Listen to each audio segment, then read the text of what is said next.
Good morning. Today we are planting kiwi. So this is actually Hardy Kiwi. So let me tell you a little bit about this because it's different than the kiwi that you would get in your grocery store. I've got two plants here. To produce fruit, you need both male and female plants. The male gets white flowers and the female will also get the white flowers, and then this one will produce the fruit. One male plant can pollinate up to 6 females. So sometimes if you want more of these plants, then you can just purchase the female plants. I ordered mine from Burpee and they come as a set, one male and one female. So these are a Hardy Kiwi. They are zone 6 through 9 and they are much smaller than the kiwi that you would find at the store. So they're more like a large grape-sized kiwi, but they don't get the fuzzy skin like a typical kiwi. So they're easy to just pick and pop into your mouth. They are known to be a little bit sweeter than the ones you find in the store, so they're actually really, really good.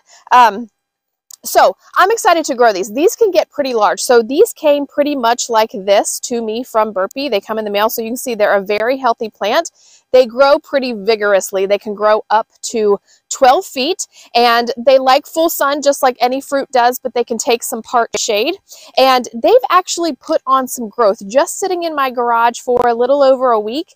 I've just kind of kept them watered, but I've noticed that they've put on some new growth just by sitting in my garage. So they bloom, I believe, on both new and old wood, and a late summer frost can kind of damage some of the leaves, but they're so vigorous that any damaged stuff will be replaced pretty quickly. Let's see here. They bloom in early summer and the fruit is produced and it will ripen over the summertime, and your fruit will be ready like end of summer, maybe even into September. And typically as your vines get older, it'll ripen a little bit quicker. You also probably won't get fruit until your 3rd year. I'm not sure how old these vines are. I'm assuming they're probably not into their 3rd year yet. So we're just getting them into the ground this year. So I'm probably not going to expect fruit this year and maybe not even next year. And if I do before then it's a great surprise. Okay, so let's see here. It does like moist but well-drained soil. So it likes consistent water. It's best to water them deeply, maybe 1 or 2 times a week, and then let them dry out between waterings. We actually have a drip system here. That's probably what I will do through the not so hot months, is just water them twice a week or so. As summertime comes, my drip runs more frequently just because it gets so hot and so dry here. And so I'm putting, I think, a 1 gallon per hour emitter. I've got some grapes that on these vines that didn't make it. And so I thought it would be the perfect spot because we've already got these structures here for this. And so that's how I'm doing it, the same way as my grapes. So I've got posts set up, and then at every grape vine there is a metal T-post, and so I will probably come in and add a metal T-post to these as well just to give it a little bit more support.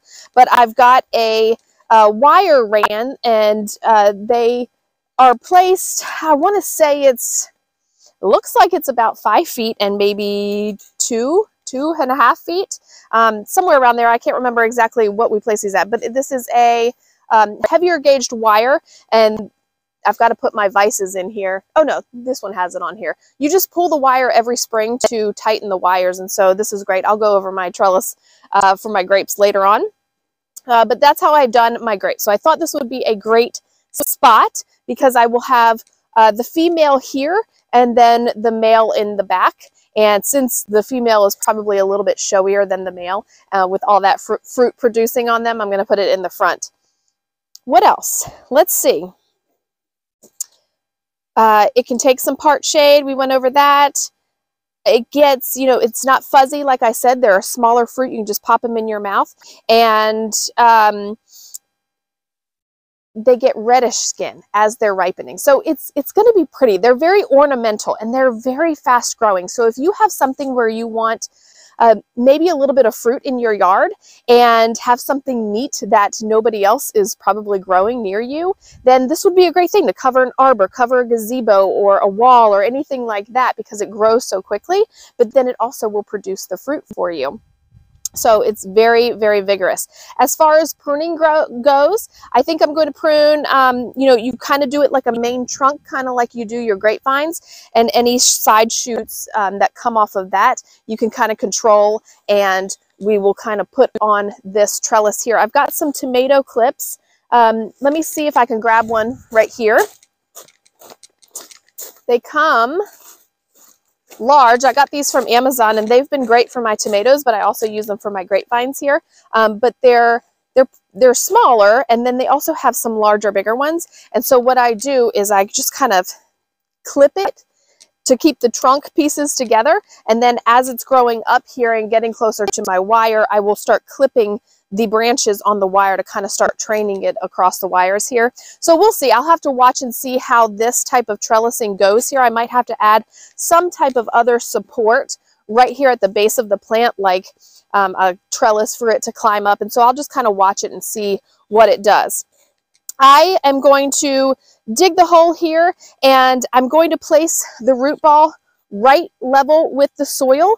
You don't want to place it too deep because it doesn't like to stay wet. It'll rot its roots. And I'm, as always, going to use some of my Biotone starter fertilizer. I love this stuff. I started using this stuff last year, and I've noticed a huge difference. This is what you use at planting, and I'm just going to be sprinkling a little bit of that in the hole. It helps it really get some good root system on it the first year, and I notice a huge difference. And then I'll probably follow up with something like a garden tone from here on out to just kind of fertilize it every spring. So let's get digging and let's get these things in the ground.